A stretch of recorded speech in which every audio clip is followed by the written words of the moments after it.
జనసేన అధ్యక్షుడు పవన్ కళ్యాణ్ మరోసారి తన సింప్లిసిటీని చాటుకున్నారు. తమిళనాడు వేల్స్ యూనివర్సిటీ యాజమాన్యం జనసేనానికి గౌరవ డాక్టరేట్ ఇచ్చేందుకు ముందుకు వచ్చింది. డిసెంబర్ 14న ఈ మేరకు పవన్ కళ్యాణ్కి ఓ లేఖని రాశారు. జనవరిలో జరగబోయే తమ యూనివర్సిటీ 14వ కన్వెన్షన్ ఈవెంట్కి హాజరై డాక్టరేట్ అందుకోవాల్సిందిగా ఆహ్వానించారు. ఇంకొకరైతే ఎగిరి గంతేసి అంగీకారం తెలిపేవారేమో కానీ పవన్ కళ్యాణ్ మాత్రం ఈ ఆహ్వానాన్ని సున్నితంగా తిరస్కరించారు.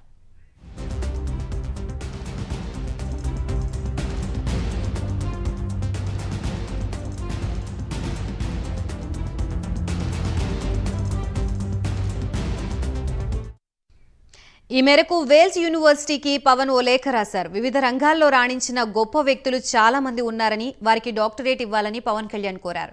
తనని వేల్స్ యూనివర్సిటీ డాక్టరేట్కి ఎంపిక చేయడం సంతోషంగా ఉందని, అలాగే గౌరవంగా కూడా భావిస్తున్నానని పవన్ అన్నారు. కానీ తనకంటే చాలా మంది గొప్పవారు ఉన్నారు, వారిలో సరైన వారికి ఈ డాక్టరేట్ ఇవ్వాలని పవన్ కోరారు.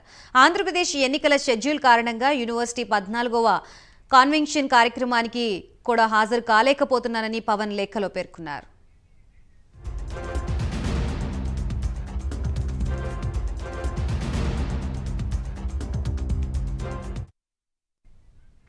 ఇదే అంశానికి సంబంధించి మనకి మరిన్ని డీటెయిల్స్ అందించడానికి మా ప్రతినిధి సాంబశివరావు సిద్ధంగా ఉన్నారు. సాంబశివరావు, గాయత్రి, అరుదైనటువంటి గౌరవం జనసేన అధ్యక్షుడు పవన్ కళ్యాణ్ దక్కిందని చెప్పాలి.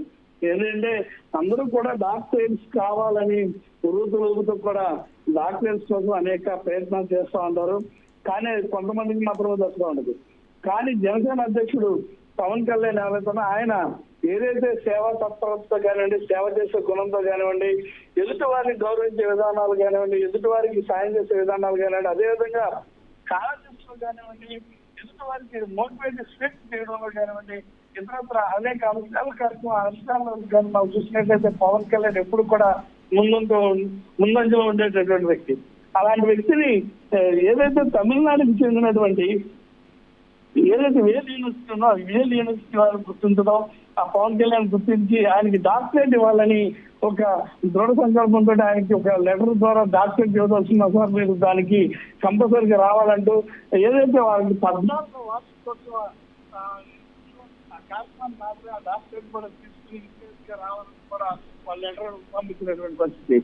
దాన్ని ఏదైతే మరొకరు ఎవరైనా అయితే కనుక డాక్టరేట్ రాగానే దాన్ని ఇతర మాధ్యమాల్లో కానీ ప్రసార మాధ్యమాల్లో కానీ హైలైట్ చేసుకుంటూ ఆ యొక్క కార్యక్రమానికి వెళ్ళడానికి ఉత్సాహం చెప్పేవారు. కానీ తన సింపుల్ సిటీని ఎప్పుడు కూడా తను ఎప్పుడు మర్చిపోవడం దానికి ఉదాహరణ జనసేన అధ్యక్షుడు పవన్ కళ్యాణ్ చేసినటువంటి రిటర్న్ పోస్ట్ ఏంటంటే, నాకు కంటే కూడా చాలా మంది గొప్పవారు ఈ డాక్టరేట్ అర్హులైనటువంటి వారు చాలా రంగాల్లో నిష్ణాతులైనటువంటి వారు ఉన్నారు. వారందరికీ కూడా డాక్టరేట్ మీరు ఇలాంటి ఇవ్వాలంటూ కూడా వాళ్ళకి సమాధానం లెటర్ ద్వారా చెప్పినటువంటి పరిస్థితి. అంటే ఆయన ఎప్పుడూ కూడా ఎదుటి వారిని గౌరవించాలి, ఎదుటి వారిని కూడా వారికి కూడా హోదా కావాలని ఆశించే వ్యక్తిగా ఆయన మరోసారి నిరూపించుకోవడం జరిగింది. ఆ సున్నితమైనటువంటి ఈ తిరస్కారాన్ని కూడా ఆయన చేయడం, అదేవిధంగా ఏదైతే ఆ కార్యక్రమానికి రావాలని పోవడంతో మనం చూసినట్లయితే ఆంధ్రప్రదేశ్ లో రాజకీయాలు వాడి వేడిగా సాగుతున్న తరుణంలో అదేవిధంగా ఇటు కూడా ఆయన కదలలేనటువంటి పరిస్థితి, ఎక్కడికి వెళ్ళినా కూడా ప్రతి ఒక్క నిమిషం కూడా ఆయన వృధా చేయలేనటువంటి పరిస్థితి. అందు కారణంగా నేను ఇక్కడ ఉన్నటువంటి నా యొక్క పరిస్థితి, అదేవిధంగా చాలా సినిమాలు కూడా ఆయన చేస్తా ఉన్నారు. ఆ సినిమాలు కూడా బ్రేక్ ఇచ్చినటువంటి పరిస్థితి. షెడ్యూలే ఖాళీ లేకుండా తిరుగుతున్నటువంటి ఆయన అలాంటి కార్యక్రమాలకి ఒక రోజంతా వేస్ట్ అవుతుంది కాబట్టి నేను దానికి రాలేను అంటూ చాలా సున్నితంగా ఆయన తిరస్కరించినటువంటి పరిస్థితి. అదేవిధంగా మంచి వారికి, గొప్పవారికి, సేవ తత్పరం కలిగినటువంటి వారికి ఈ డాక్టరేట్ అందించాలని కూడా ఆయన పోవడం కూడా అటు అందరినీ కూడా ఆశ్చర్యాలు చేసినటువంటి పరిస్థితి. ముఖ్యంగా మనం చూసినట్లయితే జన సైనికులు ఒక కింద విశ్వాసకు గురైనప్పటికీ కూడా మా నాయకుడి యొక్క లక్షణాలు బాగున్నాయంటూ కూడా సోషల్ మీడియా వేదికగా చాలా ఆనందంతో పోస్టులు చేస్తున్నటువంటి పరిస్థితి. Right, thank you Sambasivarao.